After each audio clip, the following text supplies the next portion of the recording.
Office को भी, municipality को भी और हमारे कलेक्टर से भी हम इस बात की गुजारिश करते हैं, इमीडिएट इसके बारे में एक्शन लेकर के फौरन ये शिल्पा नाम निकाल दें। ये सेंटर जो शिल्पा सेंटर नहीं है, मौलाना अबुल कलाम आज़ाद सेंटर है। यहाँ कोई दूसरा नाम नहीं होना है, वो हमारा मकसद है। इसलिए बराबर इसके बारे में इमीडिएट से एक्शन लेकर के निकालने की कोशिश करें। अगर ऐसा ही रख करके इसकी ओपनिंग करने की कोशिश करेंगे तो बाद में मामला जो है तो बहुत बड़ा भी हो सकता है। इसलिए हम गुजारिश करते हैं, अदबन गुजारिश करते हैं कि यहाँ की तमाम जिम्मेदारों से भी वो फौरी तौर पर जो है इसको निकालने की मुकम्मल कोशिश करें। हम लोग जो है यहाँ अबुल कलाम आज़ाद सेंटर के नाम से ही रखेंगे। ऐसा लिहाजा चीज़ इन्होंने आज बताई है ये निकालने का, इंशाल्लाह जल्दी में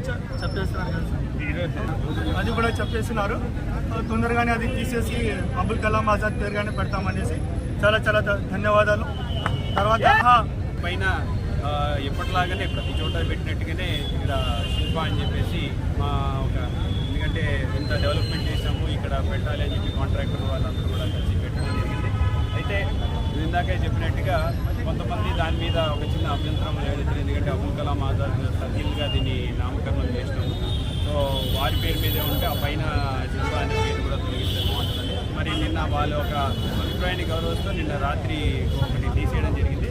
అంటే చుట్టూ ఉన్నది కూడా తీసేస్తే బాగుంటుంది అని చెప్పేసి ఈరోజు అన్న వాళ్ళు కోరడం జరిగింది। సో ఇక్కడ ఈగోలకి తావేం అవసరం లేదు, అందరం కలిసిమెలిసి ఉండే నంద్యాల ప్రాంతంలో ఒకరు అభిప్రాయం చెప్పారు, సరే వాళ్ళని కూడా మేము గౌరవిస్తూ దాన్ని కూడా పూర్తి చేస్తున్నామని చెప్పేసి 4 రోజుల క్రితం నంద్యాల పట్టణంలో మనందరికీ తెలుసు, నంద్యాల పట్టణం ప్రతి ఒక్క సెంటర్కు జరిగిన ప్రధాన కూడళ్ళంతా అన్ని సామాజిక వర్గాలకు చెందిన నాయకుల పేర్లు అన్ని సెంటర్లకు ఉన్నాయి।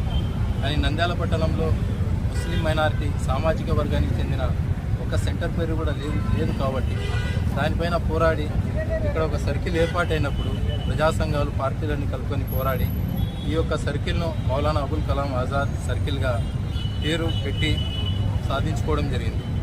అటువంటి ఒక సర్కిల్లో ఈరోజు ఒక స్తూపాన్ని ఏర్పాటు చేసి డెవలప్మెంట్ చేశామని చెప్పేసి స్తూపాన్ని ఏర్పాటు చేసి ఒక మహనీయుని పేరు మన దేశానికి మొట్టమొదటి విద్యాశాఖ మంత్రి స్వతంత్ర సమరయోధుడైనటువంటి అబుల్ కలాం ఆజాద్ గారి పేరు ఇక్కడ పెట్టడం జరిగింది। ఆయన పేరును ఒక కించపరిచే విధంగా పైన ఆయన స్తూపం పైన ఒక రాజకీయ నాయకులు చెప్పినటువంటి పేర్లు రాయడం చాలా దారుణమైన పరిణామం। నేను ఒక మాట వీళ్ళకి చెప్పదలుచుకుంటున్నాను, ఈ యొక్క విషయాన్ని మేము ఎప్పుడు రాజకీయం చేయదలుచుకోలేదు। 3 రోజుల క్రితం ప్రెస్ మీట్ పెట్టి కూడా చెప్పడం జరిగింది। ఆ తర్వాత నిన్న కూడా చైర్పర్సన్ గారికి కూడా మెమరాండం ఇవ్వడం జరిగింది, మీరు ఓపెనింగ్ చేయకముందే ఆ యొక్క పేర్లను తొలగించండి దయచేసి, ఆయన ప్రతిష్టను కించపరిచే విధంగా ఉన్నాయి, అది మాకు ఎటువంటి అభ్యంతరం లేదు। మౌలానా అబుల్ కలాం ఆజాద్ సెంటరే కదా, దాని మీద లేని అభ్యంతరం దీని మీదనే వస్తుంది, అది చెప్పండి। ఈ శిలాఫలకము ఈ రోడ్డుకి సంబంధించిన శిలాఫలకం పాయింట్ నెంబర్ 1, రోడ్లకి సంబంధించిన శిలాఫలకాలు రోడ్డుకి లెఫ్ట్ సైడ్ లేదా రైట్ సైడ్ వేసుకోవాలి। అది భూమాని వేసుకుంటారా, శిల్పాన్ని వేసుకుంటారా, ఇంకొక పేరు వేసుకుంటారా, అది వారి ఇష్టం, వారు అభివృద్ధి చేశారు కాబట్టి। కానీ ఈ సెంటర్ ఏర్పడక ముందు, ఈ రోడ్డు వేయక ముందు ఏ సెంటర్లో అయినా కానీ ఆ సెంటర్ అభివృద్ధికి చెందక ముందు ఏ మినార్ అయినా, ఏ నాయకుడి ఫోటో అయినా, స్వాతంత్ర సమరయోధుడు కానివ్వండి, రాజకీయ నాయకుడి ఫోటో కానివ్వండి, ఒక మూలకి కూర్చోబెడతారు ముందు।